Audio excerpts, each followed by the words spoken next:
একজন স্ত্রী পারে তার স্বামীকে ভালো বানাতে, আবার একজন স্বামী পারে তার স্ত্রীকে ভালো বানাতে। এই জন্য স্বামী যদি বেনামাজি হয়, স্ত্রীর উপরে দায়িত্ব এসে যায় ওই স্বামীরে নামাজি বানানো। আবার স্ত্রী যদি নামাজ না পড়ে, স্বামীর উপরে দায়িত্ব বর্তায় স্ত্রীরে নামাজি বানানো। ঠিক কিনা? উভয় মোনাজাত করে পুরুষরা চলে যায়, কিন্তু মা বোনদের রাস্তায় এত বেশি উপস্থিতি, ওনাদের যাওয়ার জন্য 10 থেকে 15 মিনিট টাইম দিতে হয় আমাদের, এরপর আমরা রওনা হই। আলহামদুলিল্লাহ, কারণ নারীদের অবদান ইসলামে অনেক বেশি। ঠিক কিনা? আমার বিশ্বনবী মুহাম্মদ সাল্লাল্লাহু আলাইহি ওয়াসাল্লাম খাদিজা রাদিয়াল্লাহু তাআলা আনহাকে যখন বিয়ে করেছিলেন, 40 বছর, একজন বয়স্কা নারী যার 2 জন স্বামী ইতিমধ্যে দুনিয়া থেকে বিদায় হয়েছে, এমন একজন নারীকে বিয়ে করলেন বিশ্বনবী মুহাম্মদ সাল্লাল্লাহু আলাইহি ওয়াসাল্লাম। হযরতে খাদিজারও কতখানি ইসলামের প্রতি দরদ, স্বামীর প্রতি দরদ, স্থাবর অস্থাবর সমস্ত সম্পত্তি ইসলামের জন্য উজাড় করে দিলেন, দান করে দিলেন। রাসূল পাক সাল্লাল্লাহু আলাইহি ওয়াসাল্লাম খাদিজা যতদিন দুনিয়াতে বেঁচে ছিলেন, দ্বিতীয় একজন স্ত্রী গ্রহণ করেন নাই। একজন বয়স্কা নারী, টকবকে যুবক, 25 বছর বয়স, এমন লোককে কি ভালোবাসা, কি মহব্বত, কি স্নেহ দিয়েছেন। আমি আমার মা বোনদেরকে 4টা কথা বলে যাব হাদিসের আলোকে। নাম্বার 1, ওয়াক্ত অনুযায়ী 5 ওয়াক্ত নামাজ পড়বেন, রমজান মাসের রোজা রাখবেন, স্বামীর আনুগত্য করবেন, নিজ লজ্জাস্থান সতীত্বের হেফাজত করবেন। আপনারা এই বাকি 3টা ঠিক মতোই করার চেষ্টা করেন, কিন্তু দেখা যায় এক জায়গায় আমাদের মা বোনদের মধ্যে ত্রুটি দেখতে পাই, সেটা হলো স্বামীর আনুগত্য, স্বামীর খেদমত। ঠিক না? স্বামীর খেদমত কিন্তু অনেকে করে না। আপনি ইসলামী আন্দোলন করেন, ছাত্রী সংস্থায় বা মহিলা সংস্থায়, যেভাবেই খেদমত করেন, আপনার আসল বিষয় কিন্তু ঠিক রাখতে হবে। স্বামী ভক্তি, স্বামীর প্রতি শ্রদ্ধা, মহব্বত, এটা আম্বিয়া আলাইহিমুস সালামের স্ত্রীরাও করেছেন। সমস্ত নবীদের স্ত্রীরা তাদেরকে মহব্বত দিয়েছেন, ভালোবাসা দিয়েছেন। বরং আমার রসুল বলেছেন, একজন স্ত্রী যদি স্বামীকে খুশি রেখে দুনিয়া থেকে বিদায় হন, ওই নারীর চাইতে ভাগ্যবতী নারী আল্লাহর জমিনের উপরে আর কেউ হতে পারে না। কারণ আমার খাদিজা আমাকে খুশি করে দুনিয়া থেকে বিদায় হয়েছে।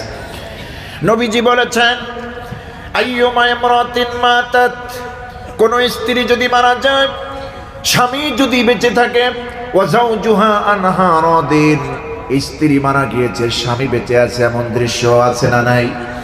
আমার বন্ধুগণ, নবীজি বলেছেন, ওই স্বামী বেচারা যদি স্ত্রীর উপরে খুশি থাকে, রাজি থাকে, সন্তুষ্ট থাকে, নিজের বউ মারা গেছে, গোসলখানায় গিয়ে কান্দে, ঘরের ঘুমের মধ্যে গিয়ে কান্দে, খাবার টেবিলে গিয়ে কান্দে, একাকী নির্জনে যখন থাকে, স্ত্রীর কথা বলতে পারে না, চোখের পানি দিয়া ছেড়ে দিয়া কান্দে। কারণ বুড়ো বয়সে কেউ খবর নেয় না, কাছেও আসে না।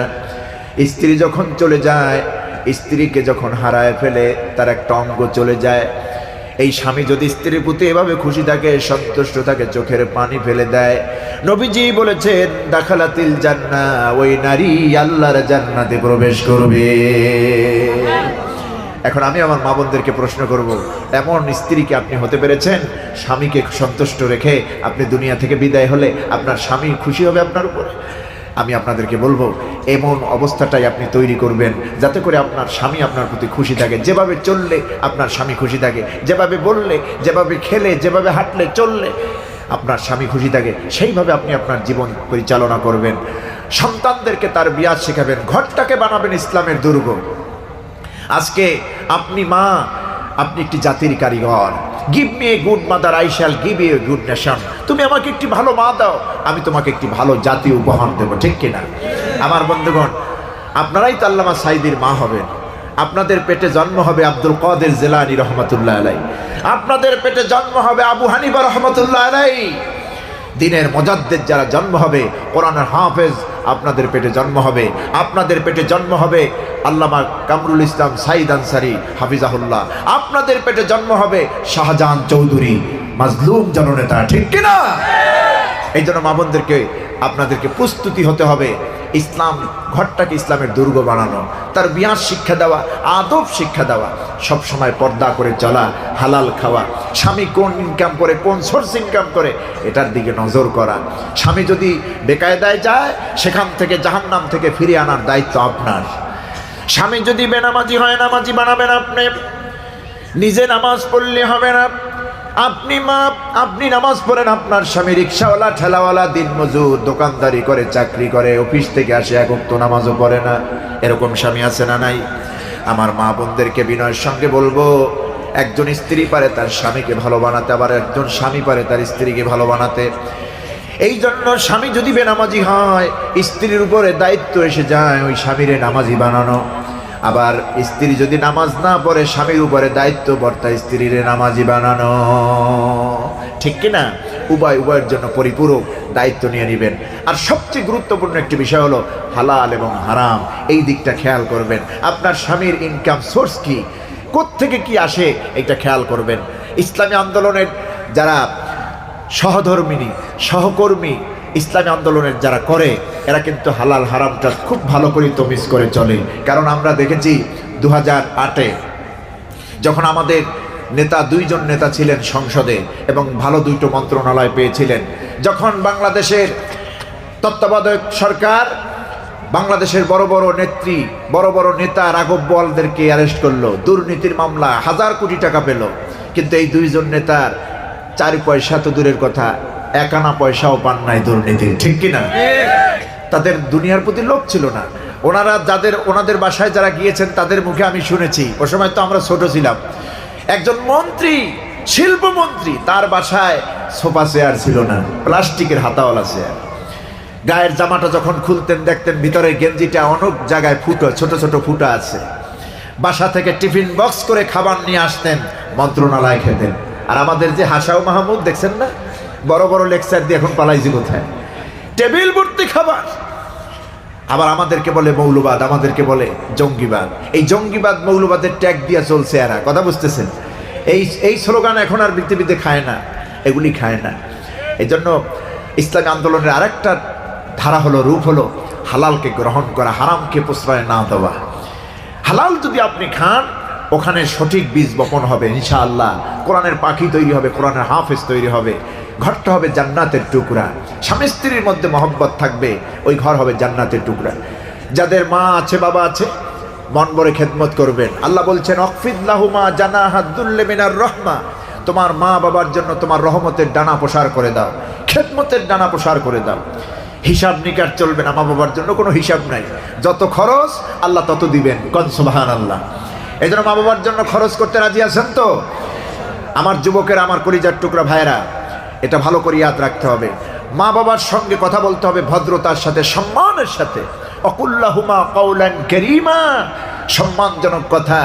পৃথিবীর কোনো নেতা যদি বেজার হয় তাহলে তুমি জাহান্নামে যাবে, এমন কোনো বর্ণনা নাই। কিন্তু নবীজি বলেছেন হুমা জান্নাতুকা নারুকা, মা বাপ তোমার বেহেশত, মা বাপ তোমার দোজখ। তুমি যদি মা বাপকে খুশি করো জান্নাতে যাবা, আর যদি মা বাপ তোমার উপরে বেজার হয়, অসন্তুষ্ট হয়, জাহান্নামে যাবি। জাহান্নাম ছাড়া কোনো উপায় নাই। এই জন্য মা বাবার কদর করতে হবে, সম্মান করতে হবে, মুরব্বীদেরকে সম্মান দিতে হবে। আবার মুরব্বীরাও ছোটদেরকে স্নেহ দিবেন, ভালোবাসা দিবেন, আদব শেখাবেন।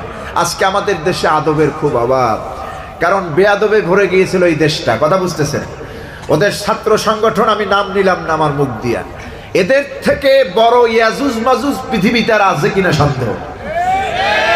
আমি নাম নি নাই, নাম নিয়েছি, নাম নি নাই। ওদের থেকে যারা গিয়েছে বিদায় হইয়া, জালেম গোষ্ঠী, ওদের ছাত্র সংগঠন যেটা, ওদের চাইতে বড় ইয়াজুজ মাজুজ আল্লাহর জমিনে এক গ্রুপ তো আল্লাহ রাখাইতেছেন প্রাচীর নির্মাণ করে, আর যাদেরকে ছেড়ে দিয়েছিল ওরা, কথা বুঝতেছেন? সুতরাং এরকম বেয়াদব হবে না। যাদের মা ভালো হবে, বাবা ভালো হবে, ইসলামী সাহিত্য পড়বে, চর্চা করবে, হালাল হারাম তমিজ করে খাবে, ঘরটাকে জান্নাতের দুর্গ বানাবে, এই ঘরের মধ্যে ইয়াজুজ মাজুজ তৈরি হবে না। ঠিক কিনা? মায়ের সামনে যুবতী মেয়েকে বেঁধে ধর্ষণের সেঞ্চুরি করবে না। ছেলেগুলি হবে সোনার ছেলে। আসল ছেলে, সোনার ছেলে তো এরা, যারা দিনের জন্য জীবন দেয়, কোরআনের জন্য জীবন দেয়। এরা স্বর্ণ নয়, এরা হীরার টুকরো ছেলে। আর তোমরা নিজেদের ঢোল নিজেরা বাজাইলে হবে কি? তোমরা নিজেরা সোনার ছেলে নাকি? তাহলে ইয়াজুজ মাজুজ কারা হবে? এই জন্য আমার মা বোনদেরকে বলবো, ঘরটাকে ইসলামের দুর্গ বানাবেন, সন্তানদেরকে আদব শিখাবেন, কোরআন শিখাবেন, আস্তে আস্তে করে তাদেরকে তৈরি করবেন। আল্লাহ আমাদেরকে কথাগুলি বোঝার তৌফিক দান করুন। আমরা বলি আমিন। হাদা মা ইনদি ওয়াল ইলমু ইনদাল্লাহ আলাইহি তাওয়াক্কালতু ওয়া ইলাইহি উনীব। আর বেশি করা যাচ্ছে না, রাত্র বেশি হয়ে গেছে।